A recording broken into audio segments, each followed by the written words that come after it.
बहुत समय पहले हिमालय की गोद में बसे दिव्य लोक में राजा हिमवान और रानी मैना रहते थे। उनकी एक अत्यंत सुंदर, तेजस्वी और दिव्य पुत्री थीं, पार्वती। बचपन से ही पार्वती का मन भगवान शिव की भक्ति में लीन रहता था। वे मिट्टी से शिवलिंग बनाकर पूजा करतीं और मन ही मन संकल्प लेतीं, मैं शिव को ही अपना पति बनाऊंगी। इससे पहले शिव की पत्नी सती ने अपने पिता के यज्ञ में अपमान सहकर अग्नि में देह त्याग दी थी। सती के वियोग में शिव गहरे ध्यान में चले गए। संसार का संतुलन डगमगाने लगा, क्योंकि शिव बिना शक्ति के अधूरे थे।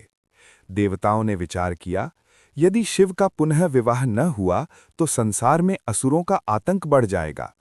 तब सभी देवता हिमवान के पास गए और बोले, आपकी पुत्री पार्वती ही सती का पुनर्जन्म है, वही शिव को पुनः गृहस्थ जीवन में ला सकती हैं। पार्वती ने ठान लिया कि वे कठोर तप करेंगी। वे हिमालय की बर्फीली चोटियों पर बैठ गईं। वर्षों तक केवल फल फूल खाकर, फिर केवल पत्तों पर और अंत में केवल वायु पर जीवित रहीं। उनकी अटूट भक्ति और प्रेम ने तीनों लोकों को प्रभावित किया। एक दिन शिव ने उनकी परीक्षा लेने का निश्चय किया। वे साधु का वेश धारण कर पार्वती के सामने आए और बोले, तुम जिस शिव को पति बनाना चाहती हो, वे तो भस्म लगाते हैं, गले में सांप रखते हैं, शमशान में रहते हैं, वे तुम्हारे योग्य कैसे? पार्वती ने शांत स्वर में उत्तर दिया, आप चाहे जो कहें, मेरे लिए शिव ही सर्वोत्तम है। उनका वैराग्य ही उनकी महिमा है। शिव प्रसन्न हो उठे। वे अपने असली रूप में प्रकट हुए और बोले, पार्वती, तुम्हारी तपस्या और प्रेम ने मुझे जीत लिया है।